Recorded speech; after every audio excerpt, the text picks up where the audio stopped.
Israel base is working overtime to meet weapons demands amid the conflict in Iran, assistance for Ukraine, and protection for Middle East and Pacific allies. Tonight, special report anchor Bret Baier begins a new series looking at U.S. military readiness. Thanks, John. Estimates show the U.S. has used more than half of its stockpile for some weapon systems in the conflict with Iran. As part of our series, Special Report Spotlight Combat Assessment, we take stock of our weapons inventory and the effort to rebuild it. 3, 2, 1, launch. The conflict in Iran is putting pressure on U.S. weapons stockpiles. Almost a third of Tomahawk missiles have been used. Nearly two-thirds of Patriot interceptors have been depleted. And just more than half of precision strike missiles remain. We have plenty.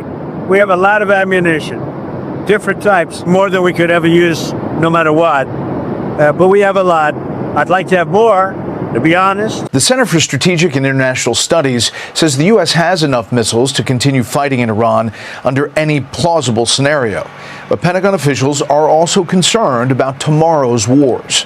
We can go on against Iran for quite a long time. The risk is about a future conflict in the Western Pacific. Retired Marine Colonel and CSIS Defense and Security Department Senior Advisor Mark Kansian points to reports that military officials have grown more concerned about the shrinking stockpile when factoring in other possible conflicts, such as one with China. The depletion of munitions was a major topic and a major reason for the suspension of air attacks. CSIS analyzed 7 key munitions that have been effective in Iran and would also be valuable in a possible Pacific conflict. Interceptor stockpiles are running lower than military officials would like.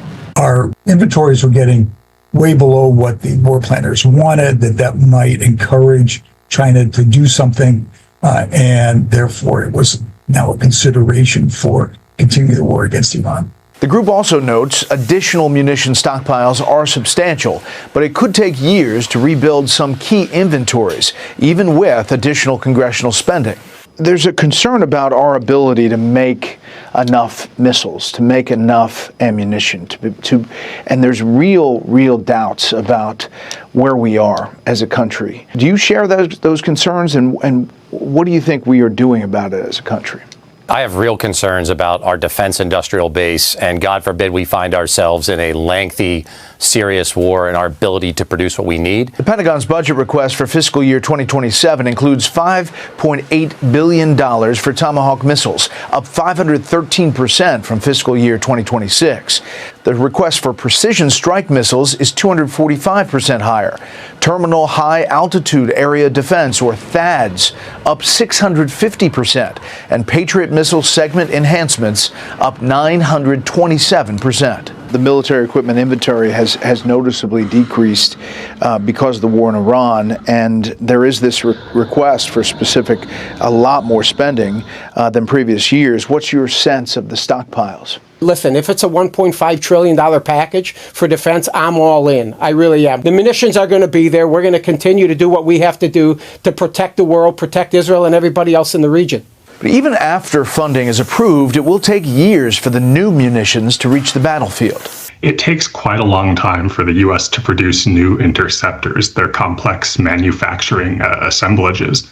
And thus, depleting those stockpiles does leave the U.S. materially worse off than it otherwise would have been. You think that money will help rebuild shrinking stockpiles? It's absolutely essential. We have a defense industrial base that needs to be fixed at a very critical time in our history.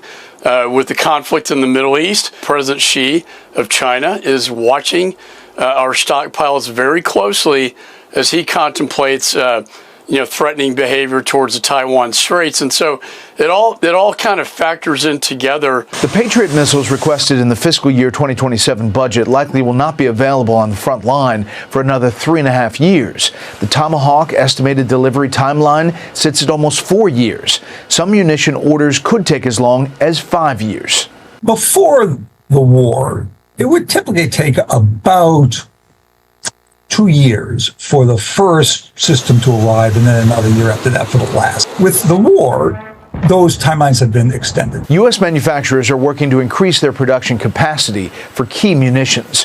Framework agreements between contractors and the Trump administration will allow for new facilities, ambitious timelines, and additional weapons systems. You can increase production capacity. We are doing that. First, you have to recruit more people. And